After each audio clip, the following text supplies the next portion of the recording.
सकाळी मस्त उठून फ्रेश वगैरे झालो आणि गेलो पहिले जेवायला. लई भूक लागली मग जेवून घेतलं थोडंसं. जेवल्यानंतर विघ्नेश आला. विघ्नेशला बरोबर चल कुठेतरी जाऊ.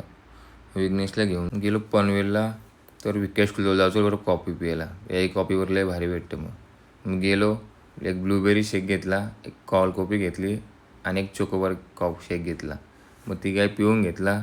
आणि या शाळेत मी पहिला लहानाचा इथंच शिकलो होतो आणि आठवण आले म्हणून गेलो होतो आज शाळेमध्ये बघायला. मग तिथून गेलो आम्ही लगेच वाडाला लेकला. वाडाला लेकला थोडंसं फिरलो. नंतर आलो गावात. गावात गेलो महेश भाईचा आज बड्डे होता. मग सगळी पोरं गेलो महेश भाईचा केक कापायला. तिथून पाटीलला घेतला. पाटीलला चल दोघं कुठेतरी काहीतरी खायला जाऊ. मग तिथून गेलो आम्ही बर्गर खायला. दोघंही बर्गर खाऊन घेतला. घरी आलो तर प्रिन्स आणि प्रिशा मस्ती करत होते आणि शौर्य बसलाच आपल्याला टी व्ही बघत. ते दोघांची फुल मस्ती चालू होती. तुम्हाला जर आपला ब्लॉग आवडत असेल तर लाईक आणि शेअर आणि कमेंट करायला विसरू नका. चला बाय मित्रांनो, भेटू नेक्स्ट ब्लॉगमध्ये.